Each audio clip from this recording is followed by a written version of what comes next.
yang membuat adanya keras kepala dalam pasangan hidup ini? Sikap istri yang mengacuhkan suami, atau sikap suami yang mengacuhkan istri, nggak ada perhatian. Ya udah, ketika nggak ada perhatian, si istri kadang-kala melihat ya mungkin aku harus seperti ini. Dia ingin suaminya jadi baik sebenarnya, tapi caranya nggak benar. Si suami kepingin istrinya baik, tapi caranya nggak benar. Yang ada ribut terus di dalam rumah tangga itu. Terus bagaimana terapi masalah keras kepala ini? Supaya keras kepala yang ada di dalam rumah kita, permasalahan yang ada di dalam rumah tangga itu, ya menjadi bumbu penyedap kehidupan ini. Karena hampir tidak ada rumah tangga yang tidak ada masalah. Rumah tangga Rasul Sallallahu Alaihi Wasallam ada masalah, tapi belum bisa menyelesaikannya dengan baik. Yang pertama, kalau memang tabiat pasangan hidup kita ini memang keras kepala, hindari konflik. Hindari. Kalau kita sudah tahu suamiku ini, ibu-ibu nih tahu suaminya nggak suka ngelihat istrinya pakai daster. Bapak-bapak suka ngelihat istrinya pakai daster. Bapak-bapak suka ngelihat istrinya pakai daster yang bolong-bolong gitu ya. Suka apa nggak suka?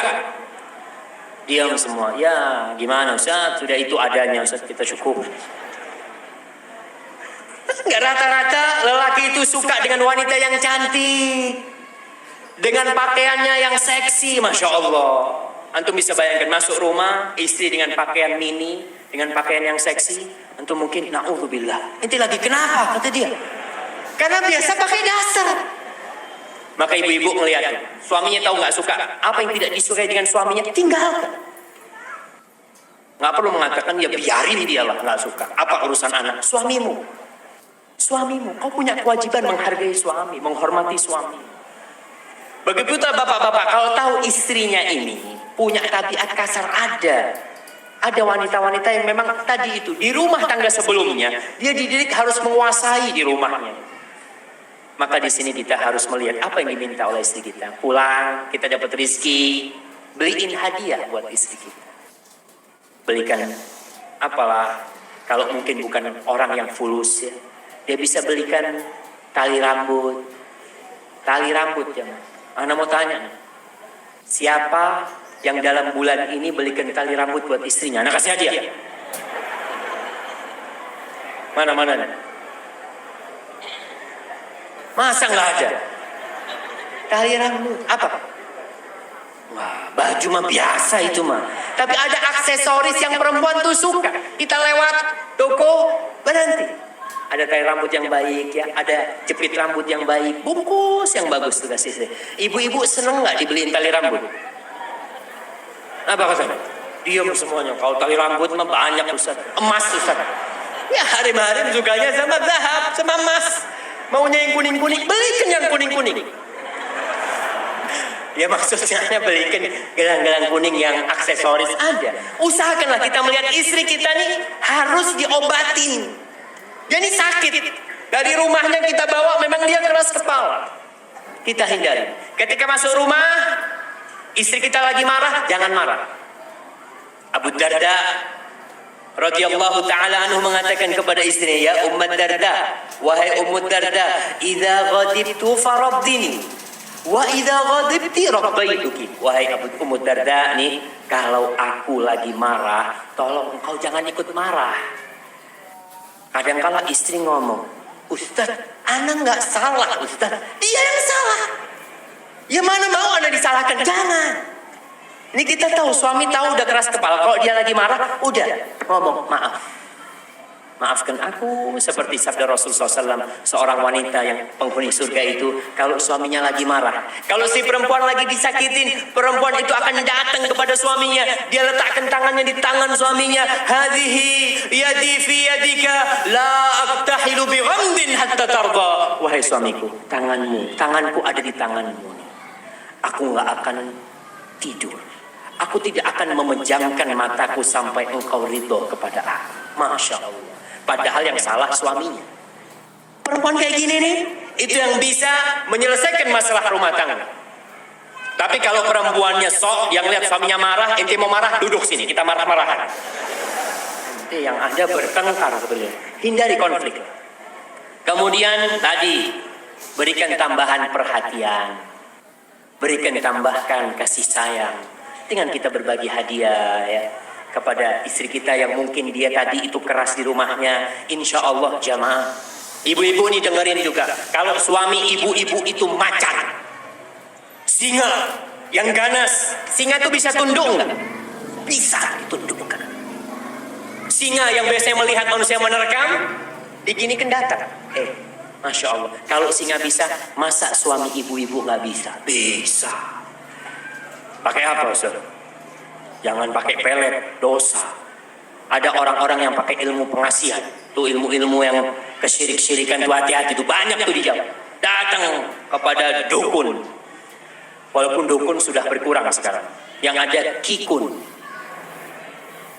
Iya, ada ustadz dukun pakai peci putih. Ketika ada orang, oh ibu mau menundukkan pasangan ibu, masya Allah, ibu saya nggak mau dibayar, ada maharnya. Oh, kalau mahar kan syariat, ini sesuai syariat. Berapa maharnya Pak? Hati-hati seperti ada cara yang sesuai dengan syariat. Ketika ingin menundukkan suami, berikan perhatian kepada suami. Ketika suami datang, ketok rumah, assalamualaikum, assalamualaikum. Si istri ternyata lagi goreng. Biarlah buka sendiri, dia bentar lagi juga masuk. Jangan seperti itu. Matikan kompornya, datang kepada bukain. Masya Allah bang, ya tahu suaminya ini keras kepala. Ahlan bang Fadol bang, abang mau yang dingin apa yang hangat? Allahu Akbar. Siapa kalau masuk rumah ditanyain sama istrinya, bang mau yang dingin apa yang hangat? Anak kasih hadiah. Masa semasjid nggak ada? Sepurwokerto. Ibu, bapak-bapak tuh nggak boleh melupakan kebaikan istrinya. Nanti ibu-ibu ada yang marah itu Ustaz, boleh nih. Padahal anak setiap bukain pintu itu anak tanyakan. Masa nggak ada jamaah? Yang pengantin baru masa nggak ada? Anak izin minum.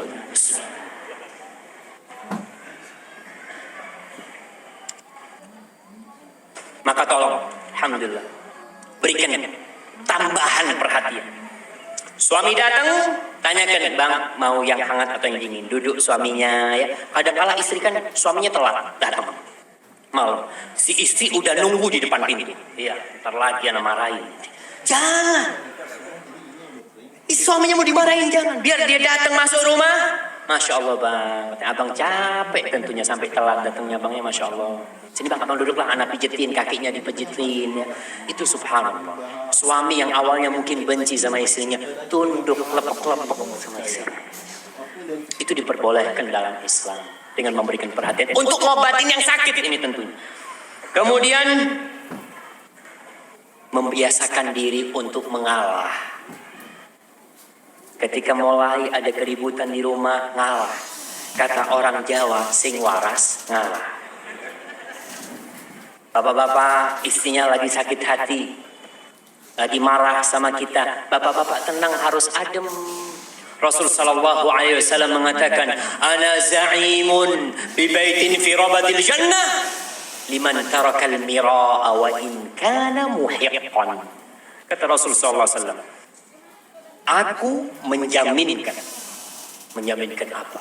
Menjaminkan sebuah rumah di pelataran surga bagi seorang yang meninggalkan, insyaallah. Oke, siap jemaah. Itu ada jemaah-jemaah yang belum bisa masuk ya. Mungkin yang kosong bisa maju ke depan sedikit. Antum nggak perlu ngelihat ke belakang. Mana jemaahnya gitu. Antum maju aja ke depan. Ini panitia yang ngomong jemaah. Insyaallah panitianya thiqah, bisa dipercaya. Jangan, subhanallah, kita ini ikhwan, kita ini satu saudara. Kalau masuk masjid terjadi gesekan itu biasa. Kadangkala ada orang baru datang nempatin tempat kita dan kakinya naik di atas paha kita. Ya Allah, ini udah dikasih tempat, gak tahu diri. Antum subhanallah, antum meluaskan tempat duduk antum itu jangan karena dia. Ya ayyuhalladzina amanu idza qila lakum tafassahu fil majalis fafsahu yafsahillah. Antum meluaskan majelis antum itu karena Allah. Tapi kalau antum meluaskan majelis antum karena teman antum, yang ada loro hati. Iya, biasa bergaul sama orang itu, banyak orang-orang yang tidak pandai bersyukur. Tapi biarkan. Kok sampai situ anak Ustaz? Antum tadi motong ana di mana? Di mana? Oke. Bismillah.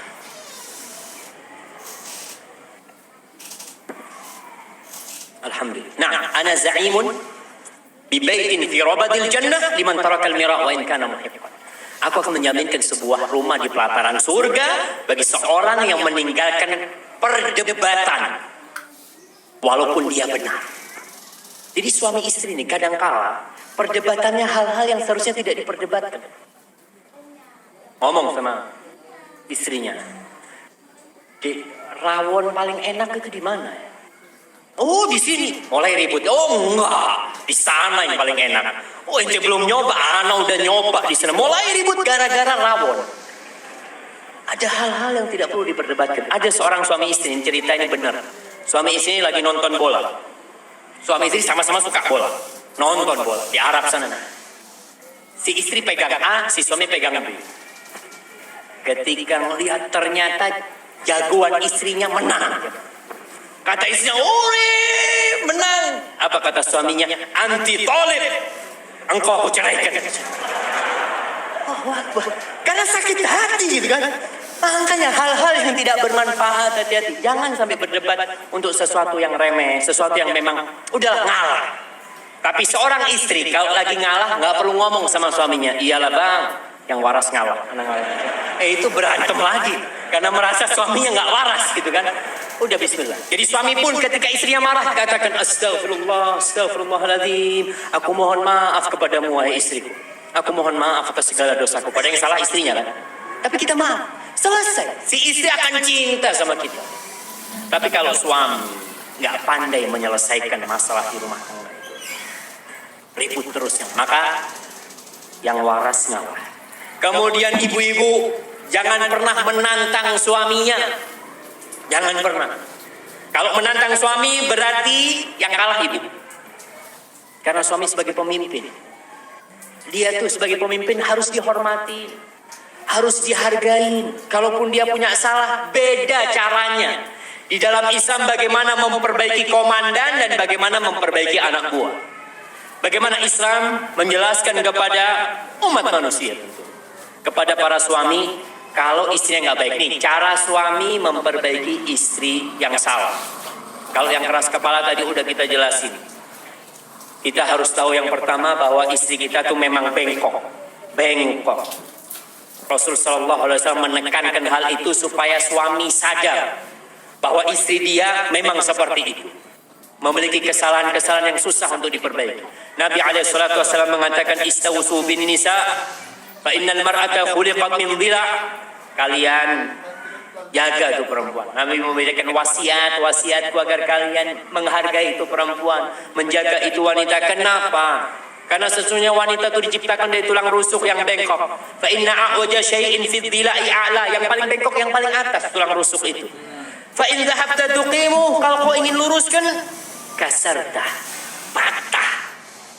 Wa in taraktahu lam yazal a'waj. Kalau kau biarkan dia akan tetap bengkok.